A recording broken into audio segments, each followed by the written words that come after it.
What's going on, y'all? Welcome back to another episode. I'm SwipaCam. Welcome to my channel. Y'all, we are about 67 subscribers away from 2,000 subscribers. 67 subscribers away.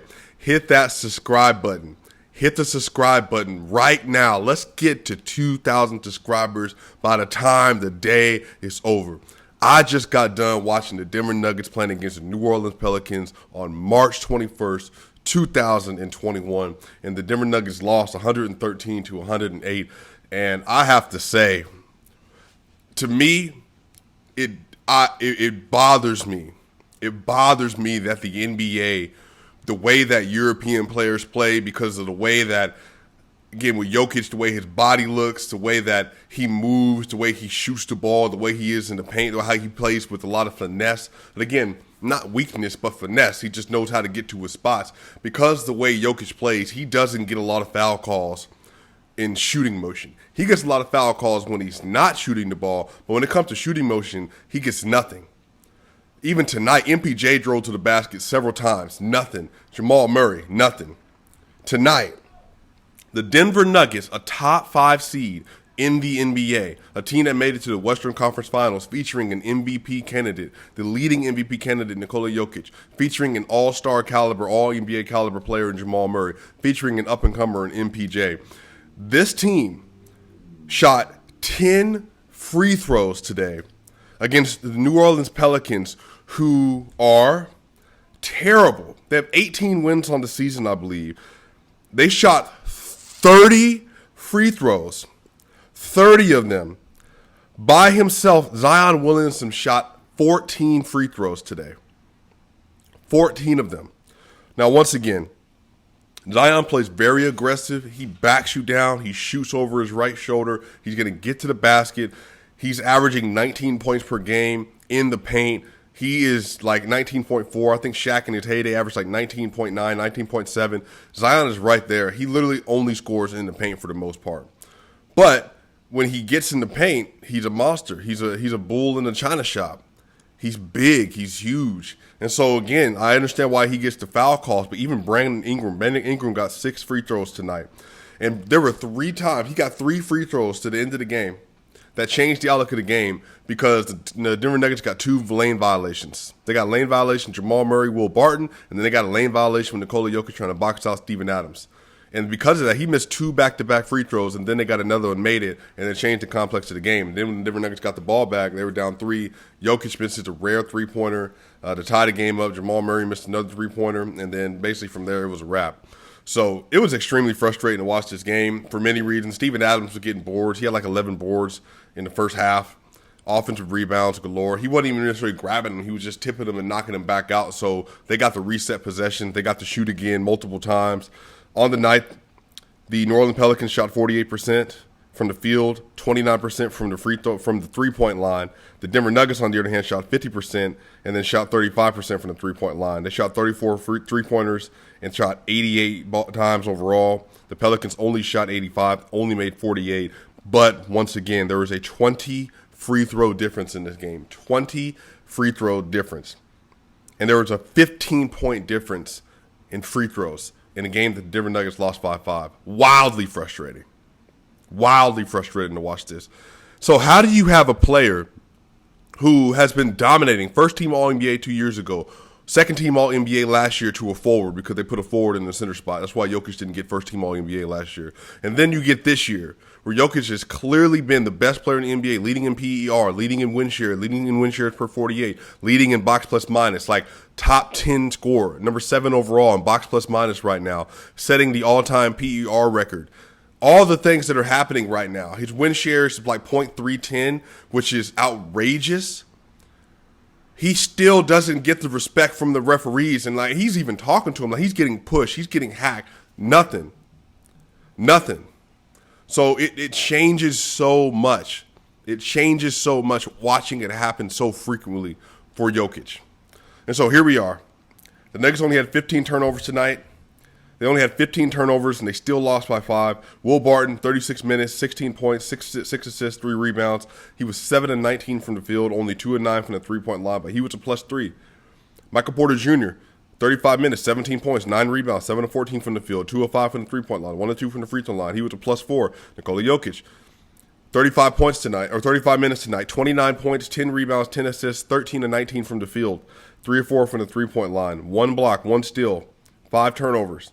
He was a +3. Jamal Murray, 23 points, 3 rebounds, 7 assists. Good game from him. 9 of 17, 9 of 16 from the field, 3 of 6 from the three-point line, 2 of 2 from the free throw line, -7. Paul Millsap, 6 points, 3 rebounds, 1 assist.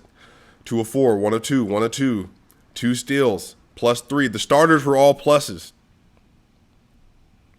except for Jamal Murray. But again, Jamal Murray played a lot of minutes with the bench tonight. The starters played great, but the bench unit, when they came in, they were minus. PJ Dozier, 9 points, 3 assists, 3 of 6, 1 of 3, 2 of 2, -3. Facu Campazzo tonight, only 2 rebounds, 2 assists, 0 of 4 from the field, 0 of 4 from the three-point line, 1 steal, -11. JaMychal Green, 4 points, 4 rebounds, 2 of 4 from the field, 0 of 1 from the three-point line, -7. Isaiah Hartenstein, 4 points, 3 rebounds, 1 of 2, 2 of 2 from the free throw line, and a -10. That's where the game was lost. Non-Jokic minutes, non-Murray minutes with the starters, non-MPJ minutes. And honestly, y'all, I felt like Paul Millsap played too much today. And the reason I say that, and I think he body for body matches up with Zion Williamson better, so I can get why you play him. But the thing about Paul Millsap is he doesn't have the ability to move and contain. So he fouled Brandon Ingram a couple of times on jump shots just because he couldn't move with him. When it came to closing out, he couldn't close out fast enough. If he got to the closeout, they do a pump fake and get to the lane because he just doesn't have the ability to move. I'm like, y'all, man, like, I get that Zeke is a rookie, but like, especially when you start to play against athletic teams. Here's the thing, and this is what's frustrating about being someone who watches the Nuggets and has watched them for years. When you play against the Pelicans, we struggle. When we play against the Kings, we struggle. It's because when we struggle against youth and athleticism, when you have a lot of youth and athleticism, we struggle against it. Not even necessarily great shooting. Now, great shooting can kill you, but the Nuggets are really good on the rotations for the most part. Now, if you're just hitting, then you're hitting. But when you have a really athletic young team that has Zion Williamsons, that has Steven Adams, who's a great offensive rebounder, great rebounder, when you got an interior presence like that, that gives the Nuggets problems. When you got a Brandon Ingram on the wing, that gives the Nuggets problems.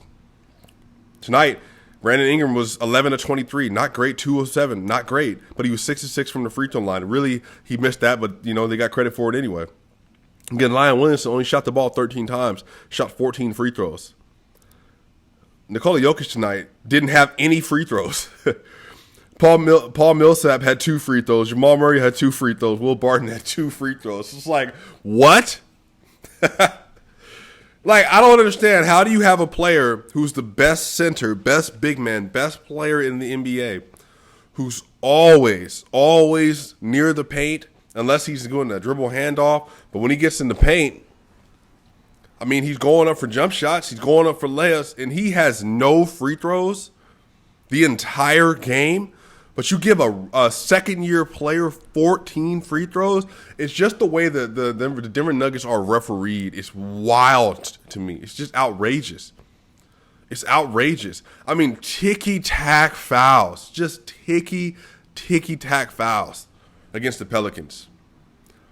And here's the thing. I like the young core they got, but they are not a good team. The Nuggets are a really good team, but they're a team that really struggled with athleticism. They always have.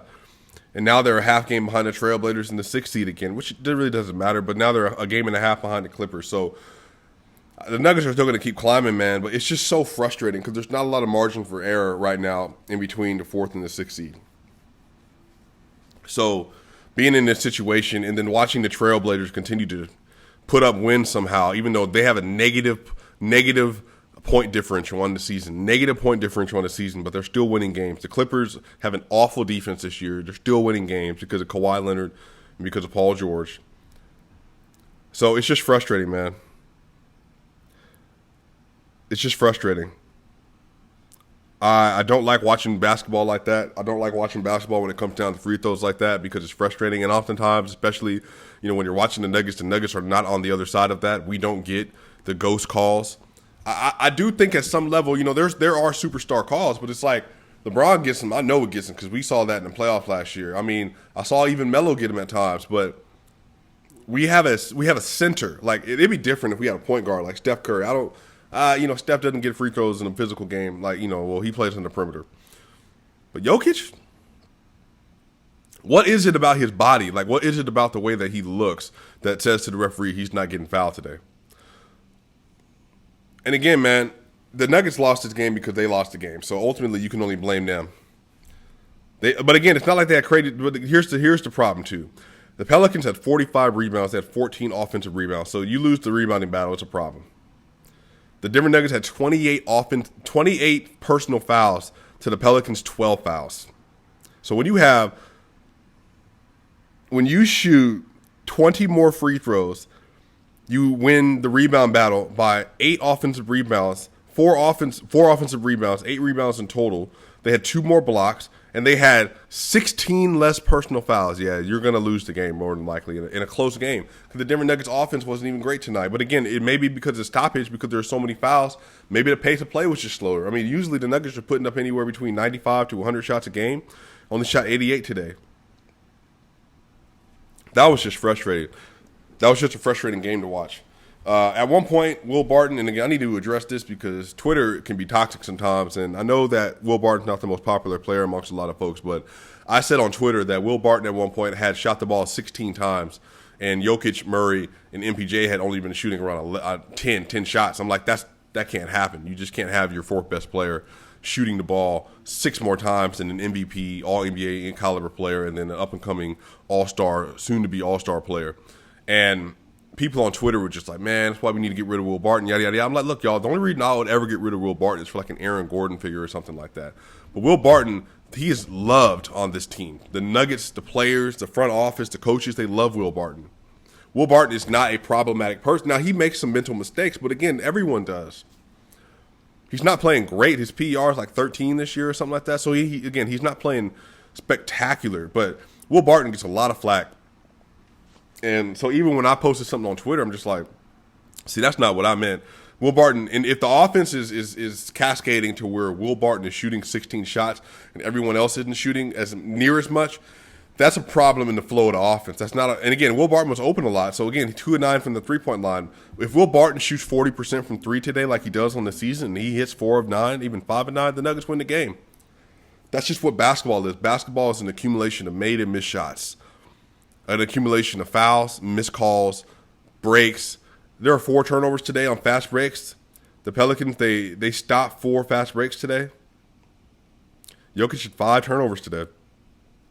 A couple of them were the long ball passes. So it's just a frustrating game, man.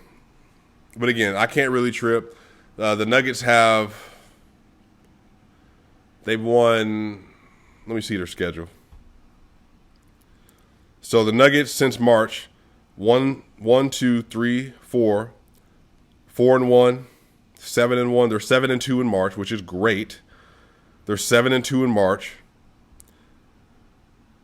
This week,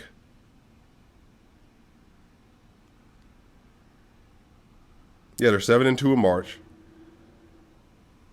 So they're 3-1 this week, which is great. And then I believe that makes them, I think they won 11 of their last 14. 11 of their last 14, which is great. So the Nuggets are climbing in the standings. They keep doing that all year. They're going to get up to the 3rd or 4th seed, especially with the Lakers, with LeBron James being hurt, Anthony Davis being hurt. The Clippers ain't looking great. So they're going to continue to climb. It's frustrating to lose like this, but again, I get it. So here's the next thing. They're on a 3-game road. They had a 3-game road stand here coming up against the Magic, the Raptors, and the Pelicans. Again, all 3 very winnable games. Maybe an Aaron Gordon showcase right before the trade deadline on March 23rd. So we'll be back here on Tuesday, you all. And then we'll be back here on Wednesday against the Raptors in Florida, the Tampa Bay Raptors. And then we have another game against the Pelicans on Friday. So I hope we can get the season series split with them. Then we got the Hawks and then the 76ers, likely without Joel Embiid. So, again, the Nuggets are still playing really well, 7-2 on the month. That's really good. They can keep it up. They can keep it going. We'll be back here on Tuesday against the Orlando Magic. Hey, press that subscribe button. Press the like button. Let's get to 2,000 in 3 months. Y'all, this is crazy. All right, y'all. We going to see you soon. Swipe a gang. We out. See y'all on Tuesday.